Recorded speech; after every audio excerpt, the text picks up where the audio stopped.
அல்லேலூயா. எபேசியருக்கு நிருபம் 5ஆம் அதிகாரம் 25வது வசனம். புருஷர்களே, உங்கள் மனைவிகளில் அன்பு கூறுங்கள், அப்படியே கிறிஸ்துவும் சபையில் அன்பு கூர்ந்து. இதை கொஞ்சம் அப்படியே வைஸ் வர்சாவாக படிக்கணும். அப்படி படித்தா கொஞ்சம் இன்னும் ஈஸியாக இருக்கும். கிறிஸ்து சபையில் அன்பு கூறுகிறது போல புருஷர்களே உங்கள் மனைவிகளில் அன்பு கூறுங்கள். அப்படின்னா என்ன அர்த்தம்? ஆண்டவர் சபையை எப்படி நேசிக்கிறாரோ அதே மாதிரி என்ன செய்யணுமா? மனைவியை நேசிக்கணுமா? கிறிஸ்து எப்படி சபையில் அன்பு கூறுகிறார் அப்படிங்கிறது தான் பார்க்க வரும். கிறிஸ்து புருஷன் மனைவி இடத்துல நீங்கள் அன்பு கூறணும். ஆனால் எப்படி கூறணுமா? கிறிஸ்து எப்படி சபை இடத்துல அன்பு கூறுகிறாரோ அந்த மாதிரி. இந்த கம்பாரிசனை அப்படியே படிச்சுட்டு இருக்கும்போது எனக்கு ஒரு அதிகாரத்தை கர்த்தர் ஞாபகப்படுத்தினார். எசேக்கியேல் புஸ்தகம் 16ஆம் அதிகாரத்தை திருப்பிக் கொள்ளுங்க. அந்த அதிகாரம் முழுக்க ஏறக்குறைய ஒரு 63 வசனங்கள் இருக்கிறது. அந்த அதிகாரத்தை திருப்பிக் கொள்ளுங்க. அதில் ஒரு ஒரு ஒரு பெரிய ஜேர்னி இருக்குது. ஜேர்னினா ஒரு ஆரம்பம் ஆரம்பித்து ஒரு ஒரு மிக முக்கியமான ஒரு ஜேர்னி இருக்குது. அந்த அதிகாரத்தை படிக்கும் பொழுது ஒரு 3-4 காரியங்களிலே கர்த்தர் எனக்கு அந்த காரியத்தை சொல்லிக் கொடுத்தார். எப்படி கிறிஸ்து சபையில் அன்பு கூறுகிறார், மனைவி கணவன் எப்படி மனைவி இடத்துல அன்பு கூறணும் அப்படிங்கிறது. இந்த வசனம் கணவன் மனைவிக்குரிய அதிகாரமா அப்படிங்கிறத நீங்க புரிஞ்சுக்கணும்னா 8வது வசனம் வாசிங்க. நான் உன் அருகே கடந்து போன போது உன்னை பார்த்தேன், இதோ உன் காலம் பருவகாலமாயிருந்தது. அப்பொழுது என் வஸ்திரத்தை உன்மேல் விரித்து உன் நிர்வாணத்தை மூடி உனக்கு ஆணையிட்டு கொடுத்து உன்னோடு உடன்படிக்கை பண்ணினேன் என்று கர்த்தராகிய ஆண்டவர் சொல்லுகிறார். இவ்விதமாய் நீ என்னுடையவளானாய். கீழே அப்படியே படிச்சுக்கிட்டே வந்தீங்கன்னா, நீ எனக்கு பெற்ற உன் குமாரரை 20வது வசனம் வாசிங்க. நீ எனக்கு பெற்ற உன் குமாரரையும் உன் குமாரத்திகளையும் எடுத்து. அப்பனா என்ன ஆயிருக்குன்னா, இது ஒரு ரிலேஷன்ஷிப், கணவன் மனைவிக்குரியதான ஒரு ரிலேஷன்ஷிப் தான் இந்த அதிகாரம். அவர் குறிப்பா யாரை பத்தி பேசுறாருன்னா, இதுல இன்னும் நீங்க அப்படியே கொஞ்சம் டீப்பா தியானிச்சு பாத்தீங்கன்னா உங்களுக்கு தெரியும். ஆண்டவர் யாரை பத்தி பேசுறாருன்னா எருசலேமை பத்தி பேசுறாரு. 2வது வசனம் வாசிங்க. மனுபுத்திரனே, நீ எருசலேமின் அருவருப்புகளை அதற்கு அறிவித்துச் சொல்ல வேண்டியது என்னவென்றால். இந்த எருசலேமை தன்னுடைய மனைவியாக கர்த்தர் சொல்லுகிறார். நீ இவ்விதமாய் என்னுடையவளானாய், நீ எனக்கு குமாரரை பெற்றாய். நாம் எல்லோரும் அறிந்திருக்கிறபடி வெளிப்படுத்தின விசேஷம் 21ஆம் அதிகாரத்துல புதிய எருசலேமை கர்த்தர் என்னவென்று சொல்றாரு? மணவாட்டின்னு சொல்றாரு. இதோ நீ வா, ஆட்டுக்குட்டியாராகிய மனைவியாகிய மணவாட்டியை நான் உனக்கு காண்பிக்கிறேன் என்று சொல்லி. அப்ப எருசலேம் அவருக்கு மணவாட்டியாக இருக்கிறது. இது புதிய எருசலேம், வரப்போற எருசலேம். அதான் நீங்களும் நானும் புதிய எருசலேம் சபை. இது பழைய எருசலேம், இஸ்ரவேல் ஜனங்கள். அவர்களை குறித்து சொல்லும் போது, நீ இவ்விதமாய் என்னுடையவளானாய், நான் உன்னை ஏத்துக்கிட்டேன், நான் உன்னை கல்யாணம் பண்ணிக்கிட்டேன், உடன்படிக்கை பண்ணேன். அதான் ஆண்டவர் சொல்றாரு, உடன்படிக்கை பண்ண, மேரேஜ் கவனன்ட் பண்ணிட்டேன். நீ இவ்விதமாய் என்னுடையவளானாய், நீ எனக்கு குமாரரை பெற்றாய், உனக்கு எனக்கு குழந்தைலாம் பிறந்துருச்சு. எல்லாம் ஆண்டவர் சொல்றாரு. இதை ஹஸ்பண்ட் ஒய்ஃப் ரிலேஷன்ஷிப்குள்ள கர்த்தர் என்ன செய்யறாரு? புதிய பழைய எருசலேம், அதாவது இப்ப இருக்கிற எருசலேம், இஸ்ரவேல் ஜனங்கள் நியாயப்பிரமாணத்தை பத்தி பேசுறாரு. ஆனால் பேசும்போது இதை ஒரு ஜேர்னி இருக்கு. இதுல மொத்தம் ஒரு ஜேர்னி இருக்கு. எப்படின்னா, கல்யாணம் பண்ணதுல இருந்து அவர் பேசல, ஆனா தன் மனைவியை பத்தி பேசுறாரு. ஆனா கல்யாணம் பண்ணதுல இருந்து பேசல, அதுக்கு முன்னாடியில இருந்து பேசுறாரு. 2வது வசனத்துல இருந்து 6வது வசனம் வரைக்கும் வாசித்து பாத்தீங்கன்னு சொன்னா, அவர் அது பிறக்கும் போதிலிருந்து பேசுறார். 6வது வசனத்தை வாசிங்க பார்ப்போம். நான் உன் அருகே கடந்து போகும்போது மிதிக்கப்படுவதற்கு ஏதுவாய் நீ உன் இரத்தத்தில் கிடக்கிறதை கண்டு உன் இரத்தத்தில் கிடக்கிற உன்னை பார்த்து பிழைத்திரு என்றேன். ஆம், உன் இரத்தத்தில் கிடக்கிற உன்னை பார்த்து பிழைத்திரு என்று சொன்னேன். இந்த வசனத்தை நீங்க வாசிச்சு பாத்தீங்கன்னா, பிறக்கும் போதிலிருந்தே கர்த்தர் என்ன பண்ணியிருக்கிறாராம்? அந்த சபையை நேசிக்கிறாராம்.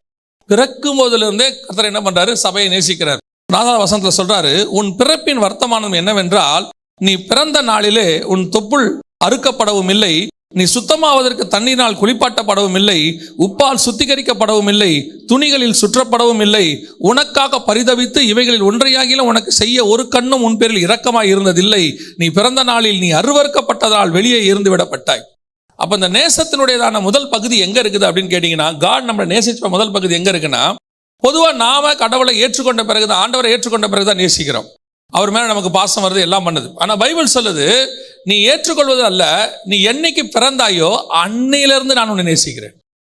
நீ எப்ப பிறந்து இந்த பூமிக்கு வந்தாயோ அன்னையிலிருந்து நான் உன்னை நேசிக்கிறேன். இது கேட்கறதுக்கு சாதாரணமா இருக்கும். சில விஷயங்கள்லாம் நம்ம ரொம்ப சாதாரணமா அந்த வேர்டு மாறிடுச்சு. இஸ்ரவேல் ஜனங்க தங்க வாயினால சீயோனுங்கிறதைய ரொம்ப யூஸ் பண்ண மாட்டாங்க, மேசியாங்கிறத யூஸ் பண்ண மாட்டாங்க. காரணம் என்ன அப்படின்னு கேட்டீங்கன்னா, அவங்களுக்கு அது அவ்வளோ பரிசுத்தமான ஒரு வார்த்தை. பரலோகங்கிறது அவங்களுக்கு ஒரு பரிசுத்தமான, இந்த ரபிமார்கள்னு சொல்லுவாங்க, அவங்களாம் ரொம்ப ரேராக தான் யூஸ் பண்ணுவாங்க ஜயன் அப்படிங்கிற வேர்டை. எதுக்காகனா அவங்களுக்கு அது வந்து அவ்வளோ இம்பார்ட்டண்ட்டான வேர்ட். அந்த மாதிரி சில காரியங்கள் நமக்கு ரொம்ப முக்கியம். ஆனால் அடிக்கடி பேசி பேசி நமக்கு அது சாதாரணமாயிருச்சு. வசனம் சொல்லுது, நீ பிறந்த நாளிலே நீ அருவருக்கப்பட்டதை போல இருந்தால் உன் பேரில் ஒரு கண் கூட இல்லை. யாராவது ஒருத்தர் கூட உன்னை திரும்பி பார்க்கல. நீங்க யோசிச்சு பாருங்க, நாம இயேசுவை ஏற்றுக்கொள்வதற்கு ஒரு காலம் இருக்கட்டும், ஆனால் அதற்கு முன்பதாக உள்ள காலகட்டம் வரைக்கும் நம்ம லைஃப்ல கடந்து வந்த பாதைகளை கொஞ்சம் யோசிச்சு பாருங்க. நம்மளை நேசிக்கிறதுக்கோ விரும்புறதுக்கோ தாய் தகப்பன் இருப்பாங்க. ஆனால் சிலருக்கு அது கூட கிடைக்கல. நல்ல தாய் தகப்பன் கூட கிடைக்கல. சிலருக்கு தாய் கிடைக்கும், தகப்பன் கிடைக்காது. சிலருக்கு தகப்பன் கிடைக்கும், தாய் கிடைக்காது. ஒரு சிலருக்கு ரெண்டும் கிடைக்காது. ஒரு சிலருக்கு கிடைக்கலாம், நான் இல்லைன்னு சொல்ல.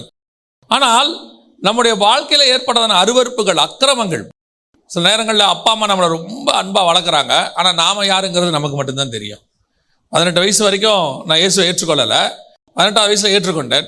எங்கள் அம்மாவுக்கு என்னென்னா என்னை ரொம்ப ஸ்ட்ரிக்டாக வளர்க்கணும். ரொம்ப அவங்க பார்த்த ஒரு சிலருடைய வாழ்க்கையை பார்த்ததுனால இந்த மாதிரி தன் பையன் கெட்டு போயிடக்கூடாது, இந்த மாதிரி ஆயிடக்கூடாதுன்றதுக்காக ரொம்ப ஸ்ட்ரிக்ட்னா எப்படின்னா கடினம். எங்கள் அம்மா கிட்டலாம் இருக்கிறது ரொம்ப கடினம். ஆனால் அன்பாக இருப்பாங்க, அதில் மாற்றுக்கிறதே கிடையாது. அப்படி இருப்பாங்க. ஆனால் அவங்க எவ்வளவுக்கு எவ்வளோ ஸ்ட்ரிக்டாக இருந்தாங்களோ, எவ்வளோக்கு நெருக்குனாங்களோ அவ்வளவுக்கு அவ்வளோ நான் பாவம் செஞ்சேன். அவ்வளவுக்கு அவ்வளோ அவங்களை விட்டு தூரம் போனேன். இது எங்கள் அம்மாவுடைய வியூவில் என்னன்னா, பையனை அப்படி இறுக்கி பிடிச்சோம்னா கரெக்டாக இருப்பான் அப்படின்னு. அவங்க இறுக்கி பிடிக்க பிடிக்க எனக்கு வெறுப்பு அதிகமாக தொடங்கிருச்சு. எங்கள் வீட்டில் பார்த்தீங்கன்னா எல்லாரும் சொல்லிடுவாங்க, அவன் அவ்வளோ நல்ல பையன், அமைதியாக இருக்கான், எங்கள் அம்மா பேச்சை தாண்டி ஒன்றும் செய்ய மாட்டான்னு. ஆனால் ஸ்கூலில் போய் கேட்டிங்கன்னா என்ன மாதிரி நம்பர் 1 கிடையாதும்பா. அருவருக்கப்படத்தக்கது. இன்னும் இது வந்து வெளியரங்கமாக சொல்கிறது. ஆனால் பர்சனலி நம்ம யாருங்கிறது நமக்கு தான் தெரியும். ஆனால் ஆண்டவர் சொல்றாரு, அந்த அருவருப்புகளுக்கு மத்தியில் நான் உன்னை நேசித்தேன். அதுக்கு நடுவில் தான் நான் உன்னை நேசித்து கொண்டாந்தேன். நம்ம எப்பவுமே எல்லாருமே திருந்தின பிறகு நேசிப்பாங்க, அதில் மாற்றுக்கிறதே கிடையாது. நம்ம அன்பாயிட்டோம்னா நம்மளை நேசிப்பாங்க, நல்லவங்களாயிட்டா நேசிப்பாங்க. ஆனால் வசனம் இங்கே என்ன சொல்லுது, நீ அருவருக்கப்படத்தக்கதாக ஒன்று இருந்தியே, அந்த சூழ்நிலையில் நான் உன்னை நேசித்தேன். ஒருத்தர் கூட உன்னை விரும்பாமல் இருந்தாங்களே, அப்போ நான் உன்னை விரும்பினேன். எல்லாரும் உன்னை உதறி தள்ளினாங்களே, அப்போ நான் உன்னை சேர்த்துக்கொண்டேன். இந்த மாதிரியான நேசத்தை தான் கர்த்தர் சபைகளில் எதிர்பார்க்கிறார். இந்த மாதிரி ஒரு நேசத்தை தான் கர்த்தர் குடும்பத்தில் எதிர்பார்க்கிறார். இன்னைக்கு நாம பல நேரங்களில் நல்லா இருக்கும் போது நேசிக்கிறதுங்கிறது வேற. ஒரு ஆள் தப்பு பண்ணும்போது, அல்லது ஒரு ஆள் ஒருத்தர் வந்து கர்த்தருக்கு விரோதமான காரியத்தை செய்யும் போது உங்களால் அவரை நேசிக்க முடியுதா? இப்போ நீங்கள் ஒரு கொஸ்டின் கேட்பீங்க, தப்பு செய்கிறவரை நம்ம எப்படி நேசிக்கிறது அப்படின்னா, ஆண்டவர் சொல்கிறாரு, தப்பத்தான் நேசிக்கக்கூடாது, தப்பு செய்கிறவனை நேசிக்கணும். அவனை மீட்கணுங்கிறதுக்காக நேசிக்கணும். இப்போ ஆண்டவர் இங்கே என்ன செய்கிறாரா, நீ ரத்தத்தில் கிடந்தாய் பிழைத்திரு என்றேன். நீ ரத்தத்தில் கிடந்தா என்ன, ரத்தத்தில் கிடக்கிற அப்படி நேசிக்கல. அவர் உன்னை எப்படியாவது காப்பாற்றிடணும். மிதிக்கப்படுவதற்கு ஏதுவாய் இருந்தார், நீ சாகுவதற்கு ஏதுவாய். இது ஆக்சுவலாக என்ன சொல்கிறாரா, லிட்டரலாக கொஞ்சம் வாசித்து பார்த்தீங்கன்னா உங்களுக்கு புரியும்னா, பிள்ளைய பிறந்த உடனே கொண்டு போய் குப்பை தொட்டியில் போட்டு போயிடுவாங்கல்ல, அப்படியே குப்பை தொட்டியில். அது கூட ஒரு 1 மணி நேரம் 2 மணி நேரம் கழிச்சு, இது தொப்புள் கொடி கூட அறுக்கலையாமா. அப்படியே ரத்தத்தில் கிடந்தா என்னன்னா, தாயின் வயிற்றுலேருந்து எடுத்து அப்படியே போட்டு கீழே போட்டு போயிட்டாங்களாமா. அந்த நிலை ஆக்சுவலாக ஸ்பிரிச்சுவலாக வாசிச்சிங்கன்னா வசனம் சொல்லுது, நம்முடைய பாவங்கள் எப்படி இருக்குதா, செக்க செவேர் என்று இருக்கிறது. பாவங்கள் எப்படி இருக்கு, செக்க செவேர் என்று இருக்கிறது. அப்படியே முழுசா நீ பாவத்தில் இருக்கிற. என் தாய் என்னை பாவத்தில் கர்ப்பம் தரித்தாள். இந்த சூழ்நிலையில் ஒருத்தரை நேசிக்க முடியுமா? அப்படி ஒருத்தர் பார்க்க முடியுமா? நீங்கள் குழந்தை ரொம்ப அழகாக இருக்கும், ஆனால் தாயின் வயிற்றுலேருந்து வர்ற அந்த செகண்ட் பார்த்தீங்கன்னா குழந்தை அழகாக இருக்காது. அந்த தாயுடைய ரத்தம் அந்த மேலே எல்லாமே என்ன செஞ்சுருக்கோம், அது மேலே இருக்கும். அதை கழுவி தான் வெளியவே கூப்பிட்டு வருவாங்க. தகப்பன்கிட்ட காட்டுறதுனால என்ன பண்ணுவாங்க, அதை க்ளீன் பண்ணி தொப்புள் கொடி அறுத்து தான் கொண்டாடுவாங்க. ஏன்னா அப்படியே பார்த்தா பிள்ளை எப்படி இருக்கும், அது ஒரு மாதிரி இருக்கும். ஆண்டவர் சொல்றாரு, அந்த சூழ்நிலையில் நான் உன்னை நேசித்தேன். இந்த மாதிரி உங்களாலையும் என்னாலையும் ஒருத்தர் நேசிக்க முடியுமா? ஒரு சிலர்லாம் என்ன கேட்பாங்க, ஒரு சிலர் காரியங்கள் செஞ்சபோது, நான் ஒரு இது வந்து நடந்த ஒரு 10 வருஷம் இருக்கும். 2014-15 ஒரு ஊழியத்துக்காக போகும்போது அங்கே ஒரு வாலிப தம்பி இருந்தாப்புல. அந்த வாலிப தம்பி வந்து ஒரு சின்ன தப்பு பண்ணிட்டார். தப்பு பண்ண உடனே அப்புறம் அந்த தம்பி நான் கூப்பிட்டு என் கூட வச்சுருந்தேன். கொஞ்சம் ஒரு 2-3 மாதம் வச்சு அந்த தம்பிக்கிட்ட பேசி, அப்போது ஒரு 4-5 பாஸ்டர்ஸ் என்கிட்ட சொன்னாங்க, அவனை முதல்ல அனுப்புங்க, எதுக்கு நீங்கள் அவனை வச்சுருக்கீங்க அப்படின்னு. அப்போ நான் சொன்னேன், இது வந்து நான் செஞ்சதுக்காக சொல்லலை, நான் எனக்கு ஆண்டவர் பண்ணியிருக்கிறார், அதை நான் சொல்கிறேன். அப்போ நான் அவன்கிட்ட சொன்னேன், இந்த வயசில் அவன் என்ன செய்யணுமோ அதான் அவன் செஞ்சுருக்கான். அவனால் அந்த வயசில் என்ன தப்பு பண்ண முடியுமோ அந்த தப்பு பண்ணிட்டான். இப்போ நீங்கள் அவனை எல்லாரும் ஒதுக்குறீங்க, அவன் என்ன ஆவான் அப்படின்னு. இல்லை பாஸ்டர், அவன் நாளைக்கு உங்கள் பேரை கெடுத்துருவான்னு. பார்க்கலாம், அது அப்புறம் பார்த்துக்கலாம் அப்படின்னு. ஆனால் நான் சந்தோஷமாக இப்பவும் சொல்வேன், இப்போ அந்த தம்பி வெளிநாட்டில் ஊழியம் பண்ணிக்கிட்டு இருக்கிறான், நல்லா இருக்கான், கல்யாணமாகி குடும்பத்தோட ஊழியம் பண்ணிக்கிட்டு இருக்கிறான். எதுக்கு சொல்கிறேன் தெரியுமா? அந்த மாதிரி கர்த்தர் நம்மளை தள்ளி இருந்தால் நம்ம என்ன ஆயிருப்போம்? நீங்களும் நானும் ஒருத்தனை வெறுப்பதற்கு நாம் ஒன்றும் பெரிய பரிசுத்தவான் கிடையாது, அவன் ஒன்றும் நம்மளை விட பெரிய பாவி கிடையாது. நீங்கள் நானும் எந்த சகதியில் எங்கே இருந்தோமோ அந்த இடத்துலேருந்து கர்த்தர் நம்மளை எடுத்திருக்கிறாரு. இப்போ அந்த இடத்துல இன்னொருத்தன் இருக்கான், அவனை நேசிக்க வேண்டியதுதான் உங்களுடைய என்னுடைய வேலை. பல நேரங்களில் நம்முடைய வியூ எப்படி இருக்குது அப்படின்னு கேட்டிங்கன்னா, கர்த்தர் நம்மளை ரட்சித்தர், மாற்று கருத்தே கிடையாது. கிறிஸ்துவின் பார்வையில் தான் நாம் பார்க்க வேண்டும். அதைத்தான் சொல்கிறார், புருஷர்களே கிறிஸ்து நேசிக்கிறது போல நேசிங்கள். அப்படி ஒரு ரத்தத்தில், அப்படி ஒரு குப்பையில் மிதிக்கப்படுவதுக்கு ஏதுவாக இருக்கிற ஒருத்தனை நீ உன்னால் என்ன செய்யணும்? நேசிக்கணும். பிழைத்திரு என்றேன். நம்முடைய வார்த்தையோ நம்மளோ ஒருத்தனை கொல்லக்கூடியதாக இருக்கக்கூடாது, கடைசி நிமிஷம் வரைக்கும் பிழைக்க செய்தாக இருக்க வேண்டும். எப்படியாவது அவனை காப்பாற்ற முடியுமா? எப்படியாவது அவனை மீட்க முடியுமா? அதுதான் நம்முடைய தாட்டாக இருக்க வேண்டும். இங்கே என்னை பொறுத்த வரைக்கும் இந்த உலகத்தில் நல்லவன் பரிசுத்தமானவன் ஆண்டவராக இயேசு கிறிஸ்து ஒருத்தர் மட்டும்தான் இருக்காரு, வேற யாருமே கிடையாது. அப்பேற்பட்ட பவுல், இயேசு கிறிஸ்துக்கு அப்புறம் அவரோட அச்சு அடையாளங்கள் எங்கள் சரீரத்தில் இருக்கிற பவுலே சொல்றாரு, நான் பாவிகளிலே பிரதானமானவன். பேர்பட்ட அந்த தேவ மனுஷனே அப்படி சொன்ன பிறகு நம்ம ஏமாத்திரம், நாம் அப்படி நேசிக்க வேண்டியவர்களாய் காணப்படுகிறோம். ஒரு சில பார்த்தீங்கன்னு சொன்னால் எப்படி அப்படி நேசிக்க முடியுதுன்னு நமக்கு தெரியாது. மதர் தெரசா இருப்பாங்க, அவங்களுடையதான லைஃப் ஹிஸ்டரியை படித்து பாருங்க. ஒரு சிலர் பக்கத்தில் போய் நிற்கவே முடியாதான், அவ்வளோ ஸ்மெல் அடிக்குமா அந்த லெப்ரசியில். அந்த அம்மா போய் நிற்பாங்களாம், க்ளீன் பண்ணுவாங்களாம் உட்காந்து. இது முடியுமா அப்படின்னு கேட்டால், நான் மதர் தெரசாவை பார்த்ததில்லை, இதெல்லாம் படித்தது தான். என் ஃப்ரெண்டு, நானும் என் ஃப்ரெண்டும், அவன் தான் என் ஆண்டவருக்குள்ள நடத்தி கொஞ்ச நாளில் அவங்க அப்பாவுக்கு ஆக்சிடென்ட் ஆகிடுச்சு. ஆக்சிடென்ட் ஆன உடனே அவங்க அப்பாவை இந்த இடுப்புக்கு கீழே வேலை செய்யலை. அப்புறம் பெட் சோர் வந்துருச்சு. பெட் சோர் வந்தோடனே அவருடையதான அந்த ஊன்ஸ்லேருந்து, அந்த இதிலேருந்து புழுக்கள் வர ஆரம்பிச்சிருச்சு. வர வர வர வர ரொம்ப ஸ்மெல் வந்த உடனே இந்த கவர்மெண்ட் ஹாஸ்பிட்டலில் தான் வச்சுருந்தோம். நர்சஸ் க்ளீன் பண்ண மாட்டேன்னு சொல்லிட்டாங்க. அப்போ அவன் என்ன பண்ணுவான்னு கேட்டிங்கன்னா, ஒரு மாஸ்க் வாங்கி போட்டுக்கிட்டு அவங்க அப்பாவுக்கு அவன் தான் க்ளீன் பண்ணுவான், டெய்லி க்ளீன் பண்ணுவான். அவன் நடந்த அவன் க்ளீன் பண்ணிட்டு வருவான். அன்றைக்கி சாயங்காலம் வரைக்கும் அவனால் சாப்பிட முடியாது, அந்த ஸ்மெல் இல்லை, அவனால் சாப்பிடவே முடியாது, வாமிட்டு வரும் பயங்கரமாக. உட்காந்து அழுவான், முடியலடாம்பான், ஆனாலும் டெய்லி செய்வான். இதுதான் கிறிஸ்து நேசிக்கிற நேசத்தினுடைய அடையாளம். தகப்பன் வேற என்ன செய்ய முடியும்? எப்படி விட்டுற முடியும்? நர்ஸ் விட்டுறலாம், யார் வேணா விட்டுறலாம், ஆனால் நான் விட முடியாது, ஏன்னா என் தகப்பன். அதான் அவன் சொன்னது.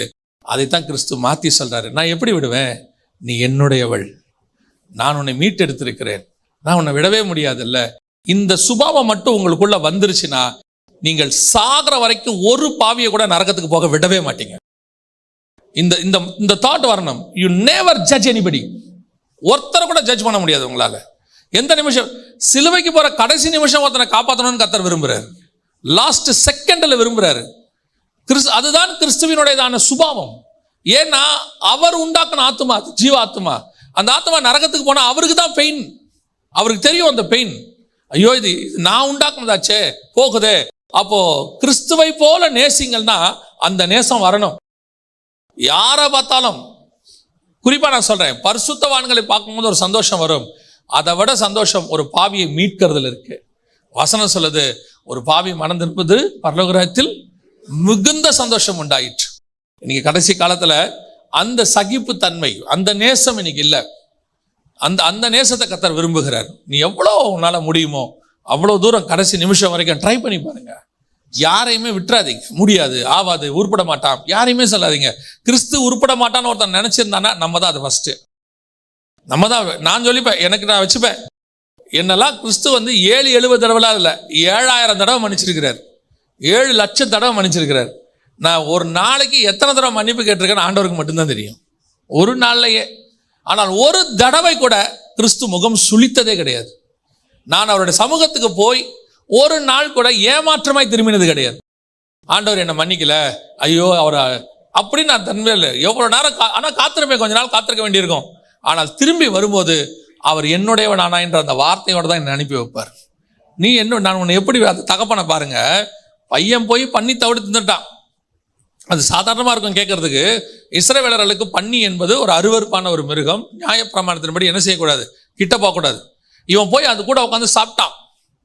அந்த பையனை அணைச்சிக்க முடியுமா, அந்த பையனை ஏற்றுக்கொள்ள முடியுமா அப்படின்னு பார்த்தீங்கன்னா ஓடி வந்து கட்டி கொண்டானாம். இதுதான் முதலாவது கிறிஸ்து என்ன செய்தாராம், நேசித்து. அந்த நேசம், நீ எங்க இருக்கும்போது உன்னை நேசித்து தெரியுமா, பிறக்கும் போது நீ அருவருப்புகளில் இருந்தாய். இன்னைக்கு ஒரு சிலர்லாம் எங்கிட்ட உட்காந்து பேசும்போது எனக்கு ரொம்ப அவங்கள பார்த்தா எனக்கு கொஞ்சம் யோசிப்பேன், இவங்க யாரா இருந்திருப்பாங்க, உட்காந்து எப்படிண்ணே இந்த தம்பி இப்படி தப்பிறானே, எப்படிண்ணே இந்த பொண்ணு இப்படி பண்ணுது என்னென்ன அப்படின்பாங்க. நான் உட்காந்து பார்த்துட்டு இவங்க யாரா இருப்பாங்க, ஒருவேளை நேர தேவதூதராக இருப்பாங்களோ, பரலோகத்துலேருந்து இறங்கி இருப்பாங்களோ அப்படிம்பாங்க. எனக்கு கிறிஸ்து ஒன்று சொல்லி கொடுத்தார். யார் மூலயமான, அப்புறம் டிஜிஎஸ் அங்கிள் இருக்கார்ல, அவர் மூலயமா ஒன்று சொல்லி கொடுத்தாரு. அவர் மெசேஜில் அடிக்கடி ஒரு வார்த்தை சொல்லுவார். அதை நான் வாலிப பிராயத்தில் உட்காந்து கேட்கும்போது என் மனசில் பதிஞ்சது.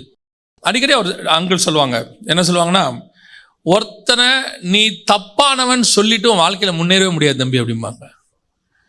ஒருத்தனை தப்பானவன் சொல்லிட்டு யாரையும் குறை சொல்லிட்டு நீ என்ன பண்ண முடியாது, முன்னேறவே முடியாது. நீ உன் வேலையை மட்டும் பாரும்பார். அது 100% உண்மை. நான் பார்க்கிறேன். அடுத்தவங்க லைஃபை, அடுத்தவங்களுடைய வாழ்க்கையை அடுத்தவன் குறைன்னு சொன்னவன் வாழ்க்கையில் முன்னேறினதில்லை. அவன் ஒரு வட்டத்துக்குள்ளேயே சுற்றிக்கிட்டு இருப்பான். ஆனால் அவனுக்கு தாளந்து இருக்கும், கிருபை இருக்கும், எல்லாம் இருக்கும். ஆனால் அதுக்கு தாண்டி அவனால் போகவே முடியாது. ஏன்னு அவனுக்கும் தெரியாது. அப்படியே அந்த வட்டத்துக்குள்ளேயே தான் இருக்கும். உட்காந்து ஒரு சிலர்லாம் உட்காந்தாங்கன்னா அப்படியே இன்னொருத்தர கதை பேசுவாங்க. எதுக்கு சொல்கிறேன்னா, சிலரோட உட்காந்தோம்னா ஏதாவது ஒன்று ராங் தான். ஆனால் கிறிஸ்து எதிர்பார்க்கறது என்ன, குறை அல்ல, அதல்ல. நான் ரத்தத்தில் கிடந்தேன், மிதிக்கப்படுவதுக்கு ஏதுவாக இருந்தேன், ஆனாலும் அவர் சொல்கிறாரு பிழைத்திரு. அவரே பிழைத்திருன்னு சொல்லும் போது நம்ம ஏன் இன்னொருத்தனை பார்த்து சாவுன்னு சொல்லணும்? அவரே சொல்கிறார் பிழைத்திருன்னு, நம்ம ஏன் இன்னொருத்தனை பார்த்து சொல்லணும் நீ உருப்பட மாட்டே, நீ நாசமாக போயிடுவ, ஏன் சொல்லணும்? அவர் தான் பிழைத்திருங்கிறாரு. ஸோ நம்ம வாழ்க்கையில் நம்ம முதலாவது கிறிஸ்து நேசித்தது போல நேசிக்கணும்னா அந்த பாவத்தில் இருக்கிறவனை நேசிக்கணும். அதான் இம்பார்ட்டன்ட். ரெண்டாவது வாசிங்க, எசேக்கியேல் புஸ்தகம் 16ஆம் அதிகாரம் 8வது வசனம் வாசிங்க. நான் உன் அருகே கடந்து போன போது உன்னை பார்த்தேன். இதோ உன் காலம் பருவகாலமாயிருந்தது. அப்பொழுது என் வஸ்திரத்தை உன்மேல் விரித்து உன் நிர்வாணத்தை மூடி உனக்கு ஆணையிட்டு கொடுத்து உன்னோடு உடன்படிக்கை பண்ணினேன் என்று கர்த்தராகிய ஆண்டவர் சொல்லுகிறார். இவ்விதமாய் நீ என்னுடையவளானாய். இந்த கிறிஸ்து நேசிக்கிற ரெண்டாவது சிச்சுவேஷன் என்ன அப்படின்னு பார்த்தீங்கன்னா, பாவத்திலிருந்து நேசித்தது ஒரு காலகட்டம் இருக்கு. அன்னைக்கு நம்ம அவரை நேசிக்கவே இல்லை, நமக்கு தெரியாது. ஆனால் நம்ம பாவத்திலேயே தான் இருந்தோம். அவர் நேசிக்க நேசிக்க நம்ம எப்படி இருந்தோம், பாவத்திலே தான் இருந்தோம். இப்போ என்ன எடுத்துக்கிட்டால் 18 வயசு, அந்த ஃபர்ஸ்ட் 18 years அவர் எவ்வளவோ நேசிச்சிருக்காரு. 3 தடவை சாக வேண்டிய ஆள், 3 தடவை சாக வேண்டிய ஆள். ஒரு தடவை கோபிச்செட்டிப்பாளையத்தில் ஏதோ ஒரு விஷயத்துக்காக போகும்போது பசங்களாம் பரிசலில் போனானுங்க. அப்போ ஒரு 12-13 வயசு இருக்கும். பரிசலில் நான் ஏறிட்டேன், டேமை திறந்து விட்டாங்க, தண்ணி அடிச்சுக்கிட்டு போகுது. எங்கேருந்தோ ஒரு மனுஷன் வந்தான், அந்த பரிசலை பிடிச்சி கொண்டாந்து கரையில் விட்டுட்டு போயிட்டான். யாருன்னே தெரியாது. நாங்கள் ஆனால் 3-4 பேர் இருந்தோம், கொண்டாந்து விட்டுட்டு போயிட்டார். அப்போ கிறிஸ்துவெல்லாம் நமக்கு தெரியாது, பாதுகாக்கப்பட்டேன். ஒரு தடவை ரோட்டில் ஸ்கூலுக்கு போயிட்டே இருக்கேன், ஒரு மாடு குத்தி தூக்கி அடிச்சிச்சு. அது மேலே போய் கீழே வந்து விழுந்தேன். ஒரு ஸ்க்ராட்ச் கூட இல்லாமல் கர்த்தர் பத்திரமாய் பாதுகாத்தார். ஸோ கர்த்தர் நம்மளை, ஆனால் நமக்கு தெரியாது கர்த்தர் தான் பாதுகாத்தான்னு தெரியாது. அன்னைக்கு கூட ஒருத்தர் சாட்சி சொன்னார், செய்தி கொடுக்கும்போது, எத்தனையோ தடவை ஜீவன் போயிட்டு வந்திருக்கு, ஆனால் எனக்கு தெரியாது கர்த்தர் தான் காப்பாற்றினாருன்னு. இந்த இடத்துல உட்கார வைக்கிறது கர்த்தர் காப்பாற்றினாரும்பார். ஸோ அது ஒரு காலம், நாம் தேவனை அறியாத போது. இது அதல்ல, நான் உடன்படிக்கை பண்ணி, அந்த வசனம் அங்கே சொல்லுது, உனக்கு ஆணையிட்டு கொடுத்து உன்னோடு உடன்படிக்கை பண்ணினேன் என்று கர்த்தராகிய ஆண்டவர் சொல்லுகிறார். கவனன்ட். இப்போ என்ன ஆயிடுச்சு, நம்ம இப்போ அவரை தெரிஞ்சுக்கிட்டோம், அவர் நம்மளை தெரிஞ்சுக்கிட்டாரு. கர்த்தர் இப்போ எப்படி செய்கிறாராம், முன்னாடி நீ யாரோ ஒருத்தர், இப்படி யோசிச்சு பாருங்க, முன்னாடி நீ யாரோ ஒருத்தர், ஆனால் எனக்கு தெரியும் நீ யாரு என்ன எதுன்ட்டு. நீ இப்போ நீங்கள் வந்து புருஷனை மாதிரி யோசிக்கணும். கிறிஸ்துவை போல காட் தானே அவரு அப்படி நினைக்கக்கூடாது. புருஷன் எப்படி மனைவியை நேசிக்கணுன்றதுக்கு அந்த கம்பாரிசன் அவர் கொண்டு வராரு.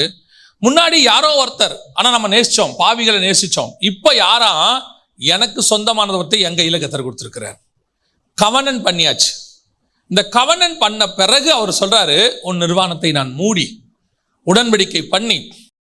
இங்கே தான் இன்னைக்கு உள்ளதான திருச்சபைகளில் மிகப்பெரிய பிரச்சனை ஒன்று போகுது. இவங்களால பாவியை நேசிக்க முடியுது, கூட இருக்கிற பார்ட்னரை நேசிக்க முடியல. ஊருக்கு ஊழியம் பண்ணவே முடியுது.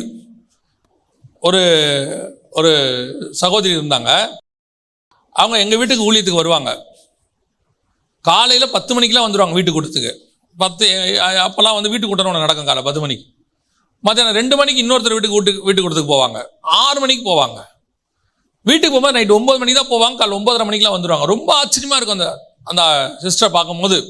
அப்போ நான் வந்து ஆண்டவருக்குள்ளே வந்த புதுசு. அவங்களுக்கு அப்போ 2 பசங்க இருந்தாங்க என் வயசில். அந்த சிஸ்டர் வரும்போதெல்லாம் நான் ரொம்ப அவங்கள ஆச்சரியமாக பார்ப்பேன். என்ன ஊழியம் காலையிலே வந்துடுறாங்க அப்படின்னு. கொஞ்ச நாள் கழித்து பார்க்குறேன், அந்த வீட்டில் ஒரு பையன் போலீஸ் அரெஸ்ட் பண்ணிடுச்சு. அரெஸ்ட் பண்ணி உள்ளே வச்ச போது இந்த சிஸ்டர் எங்கிட்ட சொன்னாங்க, அவனை நான் சர்ச்சுக்கு கூப்பிட்டு வரேன்ப்பா, அவன் யூத்தாக இருக்கான், நீ பேசு அப்படின்னு சொல்லி எங்ககிட்ட சொன்னாங்க. இப்போ அந்த தம்பிகிட்ட உட்காந்து பேசும்போது அவன் சொன்னான், ஏன்பா அவங்க அம்மா இவ்வளோ ஊழியம் பண்ணுறாங்க, இவ்வளோ சர்ச்சில் சாட்சியாக இருக்காங்க, நீ என்னப்பா இப்படி ஒரு காரியம் பண்ணுற அப்படின்னு சொன்னால் அவன் சொன்னான், முதல்ல எங்கள் அம்மாவை வீட்டில் சமைக்க சொல்லுங்க. ரெண்டுத்துக்கும் சம்மந்தமே இல்லை. ஆனால் அவன் சொன்னான், முதல்ல என்ன செய்ய சொல்லுங்கள், எங்கள் அம்மா வீட்டில் சமைக்க சொல்லுங்கள். ஏன்பா அப்படி சொல்கிறேன்னு, எங்கள் அம்மா வீட்டையே பார்க்க மாட்டாங்க. எங்கள் வீட்டில் என்ன நடக்குதுன்னு எங்கள் அம்மாவுக்கே தெரியாது. நானும் எங்கள் அப்பா என்ன பண்ணுறோன்னு தெரியாது. என் தம்பி என்ன பண்ணுறான்னு தெரியாது. இவங்க ஊழியன்னு ஓடுறாங்க. என் குடும்பத்தை யார் பார்க்குறது? நாங்கள் கெட்டோன்னா அதுக்கு முதல் காரணம் எங்கள் அம்மா தான்னா. இது யாரும் இந்த ஆங்கிளில் யோசிச்சுருப்போமா? நம்ம வெளியிருந்து பார்க்கும்போது நம்ம என்ன நினைக்கிறோம், மினிஸ்ட்ரி சூப்பராக போகுது, எல்லாம் போகுது. ஆனால் குடும்பத்தை நேசிக்காதது. ஆண்டவர் சொல்கிறாரு, உனக்கு கொடுத்துருக்கிறது ராங்காக தான் இருக்குது, ஒன்றும் செய்ய முடியாது. உன் நிர்வாணத்தை மூடி உடன்படிக்கை பண்ணி நீ என்னுடையவள் ஆனாய். நான் இந்த வசனத்தை தியானிக்கும் போது கர்த்தர் ஒன்று சொன்னார், வாசிங்க. ஆதியாகமத்தின் புஸ்தகம் 3ஆம் அதிகாரம் கடைசி வசனம் வாசிங்க வைப்போம். அவர் மனுஷனை துரத்திவிட்டு ஜீவ விருட்சத்துக்கு போம் வழியை காவல் செய்ய ஏதேன் தோட்டத்துக்கு கிழக்கே கேரூபீன்களையும் வீசி கொண்டிருக்கிற சுடரொளி பட்டயத்தையும் வைத்தார். இதில் ரொம்ப ஆச்சரியம் என்னன்னா, இவன் ஆண்டவர்கிட்ட சொல்லும் போதெல்லாம் நீர் கொடுத்த ஸ்திரீயானவள், அவங்க தான் என்ன சாப்பிட கொடுத்தாங்க, இவன் அப்படி தானே சொன்னான். ஆனால் நீங்கள் நல்லா கவனிச்சு பாருங்க, இந்த வசனத்தை தியானிக்கும்போது கர்த்தர் சொன்னது, தோட்டத்தை விட்டு வெளியே வரும்போது ஆதாமும் ஏவாளும் சேர்ந்து தான் வந்தாங்க. அடுத்த வசனம் சொல்லும் 4:1, ஆதாம் தன் மனைவியாகிய ஏவாளை அறிந்தான். அவ்வளோ பிரச்சனைக்கு நடுவுலையும் ஆதாம் என்ன செய்யலையா, ஏவாளை விடவே இல்லையா. அவ தான் காரணம்னு அவனுக்கு நல்லா தெரியுது. ஆண்டவர்கிட்டே சொல்லிட்டானாமா, இவங்க தான் காரணம், நீர் கொடுத்த ஸ்திரீயானவள், பழம் சாப்பிட்டேன், அதுக்கு பின்னாடி என்ன வேணா இருக்கட்டும். ஆனால் ஒரு நாள் கூட ஆதாம் ஏவாளை விடணும்னு நினைக்கவே இல்லையாம்மா. இதுக்கு என்ன அவர் சொல்றாருன்னா, நீ எப்போ தேவ சமூகத்தை விட்டு வெளியே போன பாவத்தை விட்டு, நான் உன்னை நீ போகட்டும் விட்டுன்னு சொல்லாம நான் உன் கூடவே வந்து உன்னை காப்பாற்றி திருப்பி உள்ள கூட்டு வருவேன். மணவாளனா ஆதாம் என்ன, ஆண்டவர் என்ன செஞ்சாரா, நம்ம பாவம் செஞ்சு அவர்கிட்ட தூரம் போன உடனே பரலோகத்தில் உள்ள தேவன் திருப்பி தோட்டத்தை விட்டு வெளியே வந்தாராம், நம்ம கூடவே வந்துட்டாராம், மாம்ச ரூபம் எடுத்தாராம், திருப்பி பாவி நம்மளை போல பாவியான ஒரு சரீரத்துக்குள்ள வந்தாராம், வந்து நம்ம மீட்கிறதுக்கு நம்ம கூடவே வந்துட்டாராம். ஆதாம் எப்படி ஏவாள் கூடவே, ஏவாளை விட்டு பிரியலையாமா அவன். சரி தப்பு நடந்துருச்சு, உன்னால தான் நடந்துச்சு, சரி போட்டோம் அப்படின்னு சொல்லிட்டு அவ கூடவே அவன் வந்து அவ கூடவே ஒரு பிள்ளை, ஏன்னா வசனம் சொல்லுது, பிள்ளை பெற்றினாலே ஸ்திரீயானவள் ரட்சிக்கப்படுவாள், அதுக்கு ஏதுவான காரியத்தை செஞ்சு கூடவே இருந்தது. இதை சொல்லும் போது ஆண்டவர் சொல்றாரு, பல நேரங்களிலே நாம் உடன்படிக்கை பண்ணினவர்கள், நான் சொல்ற ரட்சிக்கப்பட்ட பிறகு எவ்வளோ காரியங்கள் தேவனை விட்டு தூர போகும்போது கூட தேவன் நம்ம கூடவே தான் வருவார். தோட்டத்தில் ஆதாம் கூட வந்த மாதிரி என்ன செய்வாராம், கூடவே தான் வருவாராம். ஒரு நாள் கூட ஏவாள் வேணான்னு அவன் நினைச்சதே இல்லையா. அதே மாதிரி தான் கிறிஸ்து சபையை நேசிக்கிறாராம். அதே மாதிரி தான் நீங்களும் நானும் நேசிக்கணும். குடும்பங்களிலே பல நேரங்களில் நம்ம என்ன நினைக்கிறோம் அப்படின்னா, வேணாம் போதும் விட்டுறலாம், உண்மைதான், சில நேரங்கள் நம்மளால் இருக்க முடியாது. நான் ஆரம்பத்தில் பிரசங்கம் பண்ணும்போது என்ன பண்ணுவேன்னா, எப்படி இருந்தாலும் நீ கூட தான் இருக்கணும் அப்படின்னு ஒரு பிரசங்கம் பண்ணுவேன். ஒரு சம்பவம் ஒன்று நடந்துச்சு. அந்த சம்பவத்தில் அந்த கணவர் என்ன பண்ணிட்டான், மனைவியை போட்டு செம்மாடி அடித்து மண்டையெல்லாம் உடச்சிட்டான். உடச்சது மட்டும் இல்லை, மறுநாள் காலையில் வரைக்கும் அன்கான்ஷியஸாக இருக்கான். அன்கான்ஷியஸாக இருந்து என்ன பண்ணுறதுன்னு ஒன்றும் தெரியாமல் பக்கத்து வீட்டுக்காரன் கண்டுபிடிச்சி கொண்டு போய் அந்த பிள்ளைய ஹாஸ்பிட்டலில் சேர்த்து காப்பாற்றி எல்லாம் பண்ணிட்டாங்க. அப்பத்துலேருந்து தான் அந்த பிரசங்கம். அப்போ ஒரு பாஸ்டர்கிட்ட நான் பேசினேன், ஒரு வயசான பாஸ்டர்கிட்ட கேட்டேன், இந்த மாதிரி சூழ்நிலையில் நம்ம என்ன ஆலோசனை கொடுக்கணும் பாஸ்டர், ஏன்னா வசனம் இப்படி இருக்குது. அப்போ அவர் சொன்னார், இந்த மாதிரி சூழ்நிலைகளில் நீ உன் மகளாக இருந்தால் என்ன செய்வ, ஒருத்தன் அடித்து மண்டையை உடச்சிட்டான், அந்த இடத்துல இருக்குது, உன் மகளாக இருந்தால் என்ன செய்வேன்னு யோசிச்சு பார்த்து செய்யு. அப்போ தான் அது புரிஞ்சிச்சு, கிறிஸ்து எப்படி சபையை நேசிக்கிறாரோ, மனைவியை நேசிக்கிறாரோ, மகளை நேசிக்கிறாரோ, அந்த மாதிரி தான் நம்ம நேசிக்கணும். இந்த மாதிரி சூழ்நிலை வரும்போது நம்ம என்ன பண்ணுவோம், வேற வழியே இல்லை, நீ அவன் கூட இந்த சாவுன்னு ஒரு நாளும் சொல்ல போகிறதில்ல, சொல்லவும் கூடாது. அப்போ நம்ம என்ன பண்ணுவோம், வேற வழி இல்லை. ஆனால் நம்ம பிரிஞ்சு முடிஞ்சு அதுக்கு போக முடியாது. we want to wait till God's time. கர்த்தர் ஒரு நேரம் வச்சிருப்பார், அது வரைக்கும் நம்ம காத்து தான் இருக்கணும். அதனால் நம்ம அந்த நேசம் மாறவே மாறாது. நம்ம பல நேரத்தில் தேவனை விட்டு தூரம் போனாலும் அவர் சொல்கிறாரு, உன்னை ஒரு நாளும் நான் விட்டு விலகிறதில்லை. நான் உன்னை உடன்படிக்கை பண்ணிட்டேன்ப்பா, நான் உன்னை சேர்த்துக்கிட்டேன், வேறு வழி இல்லை. நான் எப்பவும் எல்லாருக்கும் சொல்கிறது தான் உங்களுக்குன்னு சொல்கிறேன். கல்யாணம் பண்ணுறதுக்கு முன்னாடி 10,000 தடவை யோசிங்க. 10,000 இல்லை, 1,00,000 தடவை கூட யோசிங்க. 40 நாள் உபவாசம் போடுங்க. நீங்கள் புசியாமலும் குடியாமலும் சீனாய் மலைக்கு கூட போயிட்டு வாங்க, தப்பே கிடையாது. ஆனால் கல்யாணம் பண்ண பிறகு ஒரு தடவை கூட யோசிக்கக்கூடாது. வேலை முடிஞ்சு அதுக்கப்புறம் இன்னும் ஆண்டவரேன்னா அவர் திரும்பி நின்றுப்பார், வேலை முடிஞ்சு. அதனால் அதுக்கப்புறம் ஒரு தடவை கூட யோசிக்கக்கூடாது. அதுக்கப்புறம் நீங்கள் யோசிக்க வேண்டியது ஒன்று தான், எப்படி ஓடி முடிக்கலாம். ஜேர்னியை தொடங்கிட்டோம், இந்த வண்டி டருன்னு சவுண்டு போடுது, மக்கார் பண்ணுதா இருந்தாலும் டிங்கரிங் ஒர்க் பார்த்து எதையாவது பண்ணி போய் சேர்ந்துடணும். வண்டியை நிறுத்தவும் முடியாது, வேணாம்னு சொல்ல முடியாது. ஏன்னா பிரமாணம் அப்படி இருக்குது, கிறிஸ்து நமக்கு அப்படி இருக்கிறார். ஒரு சிலர்லாம் என்ன சொல்கிறாங்கன்னா, இந்த பிரமாணத்தின்படி இது வேணாம் அப்படிங்கிறாங்க. அது கிறிஸ்துவே செய்யக்கூடிய காலம் ஒன்று, அதை விட்டுறணும். ஆனால் நமக்கு நியமிக்கப்பட்டது இதோட ஓடித்தான் ஆகணும். எப்படி ஓடுறது? என்ன செய்யறது? ஓடித்தான் ஆகணும் கடைசி வரைக்கும். அப்யூஸ் பண்ணுறான், அடிக்கிறான், உதைக்கிறான், நம்ம தனியாக இருக்கும், அது வேற விஷயம். அவரே சொல்கிறார், 1 Corinthians 7 பவுல் சொல்கிறார், இந்த மாதிரி பிரச்சனைகள் வருதா, பிரிந்து போகிறாங்கன்னா அது அவங்க போகட்டும், அது அவங்க இஷ்டம். நாம் கிறிஸ்துவோடு கூட இருக்கிற உடன்படிக்கையின்படி என்னைக்கு இருந்தாலும் கிறிஸ்துவோடு கூட இருக்கணும். அல்லேலூயா. நான் சொல்கிறது உங்களுக்கு புரியும் என்று நான் நினைக்கிறேன். ஒன்று தான், ஒரே ஒரு லைனில் சொல்லணும்னா, பண்ணுறதுக்கு முன்னாடி 1000 தடவை யோசிக்கலாம், பண்ண பிறகு ஒரு தடவை கூட என்ன செய்யக்கூடாது, யோசிக்கக்கூடாது. அது ஆண்டவர் கையில் விட்டுட்டு ஓட வேண்டியது. அடுத்து வாசிங்க, அவர் எப்படி நேசிக்கிறார்னு இருக்கு. 16ஆம் அதிகாரம் 42வது வசனம் வாசிங்க, எசேக்கியேல் புஸ்தகம். இவ்விதமாய் என் எரிச்சல் உன்னை விட்டு நீங்கும்படி நான் என் உக்கிரத்தை உன்னில் ஆற பண்ணி இனி கோபமாயிராமல் அமருவேன். நீங்க அந்த 42வது வசனம் வரைக்கும் போய் படிச்சு பாருங்க.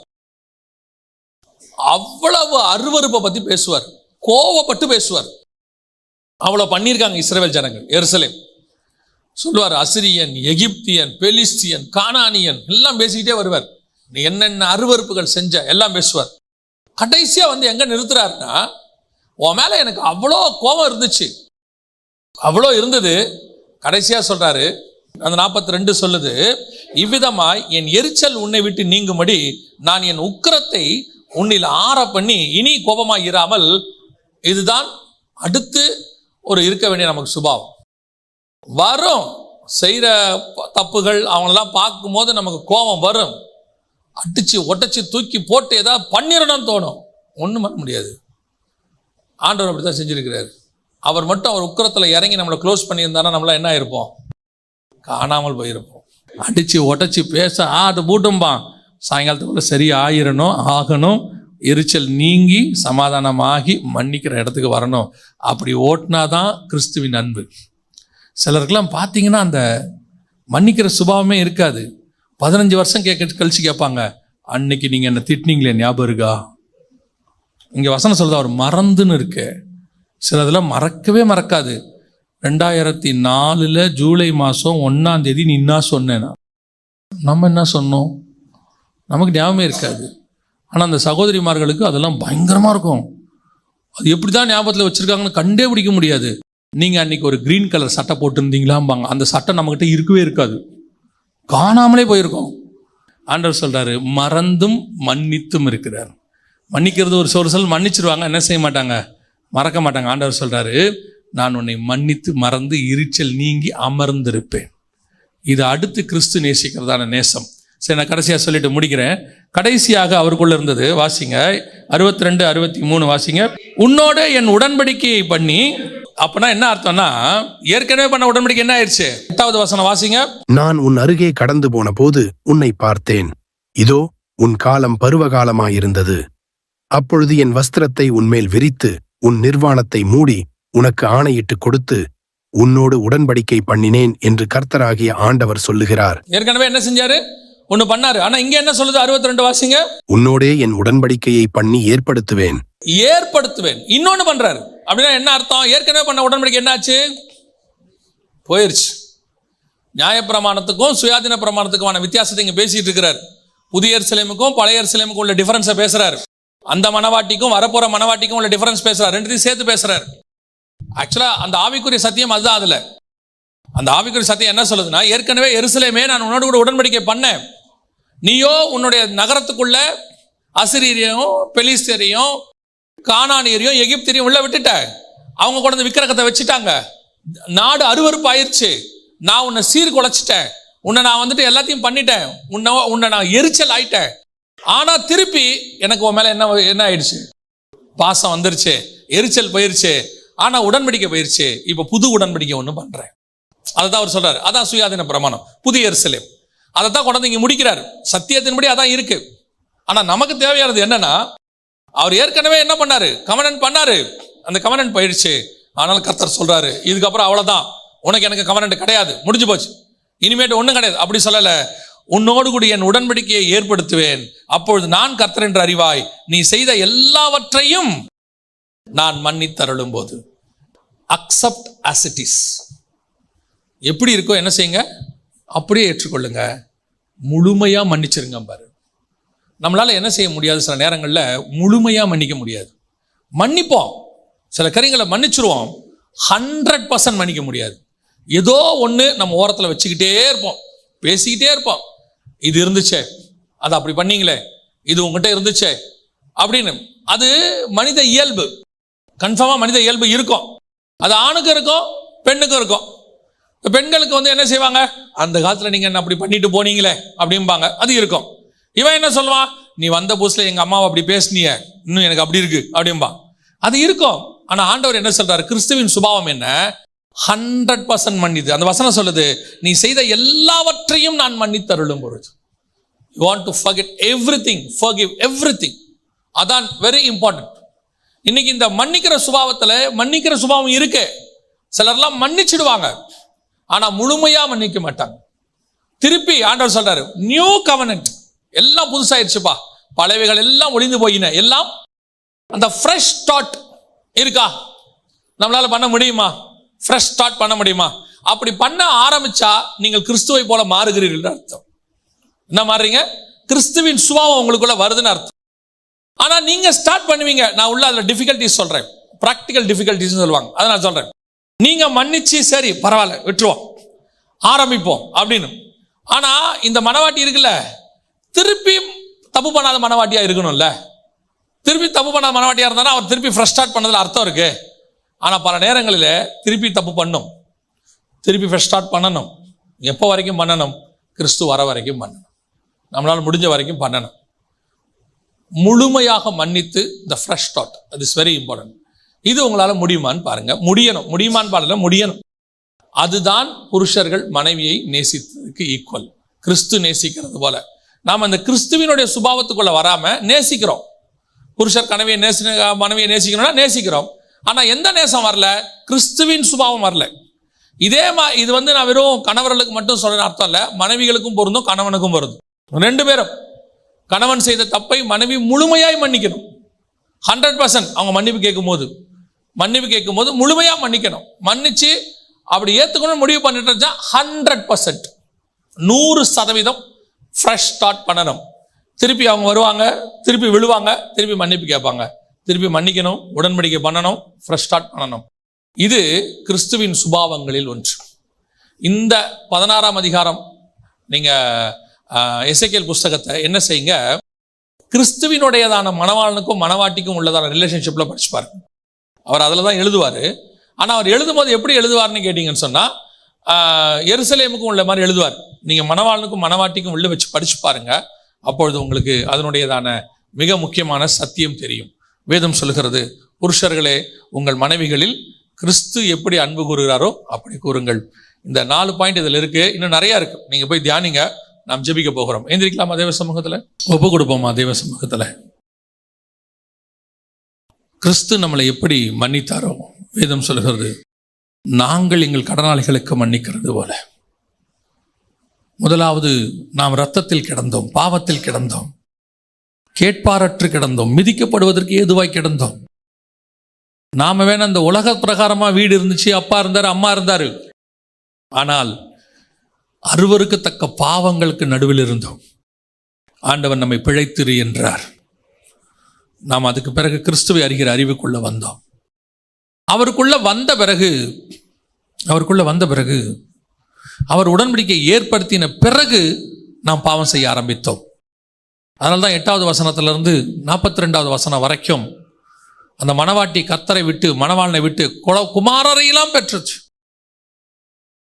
ஆனால் கடைசியாக ஆண்டவர் சொல்றாரு, நான் உன்னை மன்னிக்க விரும்புகிறேன், என் எரிச்சலை நீக்க விரும்புகிறேன். இது 2வது நமக்குள் இருக்க வேண்டிய மிக முக்கியமான ஒரு சுபாவம். இந்த எரிச்சல் நீங்கி கடைசியாய் ஆண்டவர் சொல்றாரு, நான் உன்னை முழுவதுமாய் மன்னித்தேன். இதுதான் நேசிக்கிறதுக்கு அடையாளம். நம்மால இந்த 3 காரியங்கள் செய்ய முடியுதா? முழுவதுமா மன்னிக்க முடியுதா? எரிச்சல் அவங்க மேல இருந்து போதா? அதான் ரொம்ப இம்பார்ட்டன்ட். போகணும். ஆண்டவர் சொல்றாரு, என் எரிச்சல் நீங்கி நான் அமர்ந்திருப்பேன். கிறிஸ்துவினுடைய சுபாவம் நமக்குள் வெளிப்பட வேண்டியது அவசியமாயிருக்கிறது. இந்த சுபாவம் வெளிப்பட்டால் குடும்பங்கள் பிரியாது. இந்த சுபாவங்கள் வெளிப்பட்டால் குடும்பங்கள் பிரியாது. இன்னைக்கு நிறைய குடும்பங்கள் டிவோர்ஸ், நிறைய குடும்பங்களில் பிரச்சனைகள், போராட்டங்கள். காரணம் 2 பேருக்கும் பொருந்தும். இது ஒருத்தருக்கு அல்ல. ரட்சிக்கப்பட்ட கணவன், ரட்சிக்கப்பட்ட மனைவி இருக்கிற 2 பேருக்கும் இது பொருந்தும். ஒருத்தரை ஒருத்தர் மன்னிக்கிறவர்களாக, எரிச்சல் நீங்குகிறவர்களாக, முழுவதுமாய் மன்னிக்கிறவர்களாக, பழைய காரியங்கள் எல்லாம் ஒளிந்து போய் புதிய உடன்படிக்கை ஏற்படுத்துகிறதாக கர்த்தர் செய்வார். ஒப்பு கொடுப்போமா தேவ சமூகத்தில்? ஆண்டவரே, உம்முடைய அன்பு, அந்த சுபாவம் எனக்குள் வரட்டும். ஆண்டவரே, ஒப்பு கொடுப்போமா? அந்த சுபாவம் எனக்குள் வரட்டும்.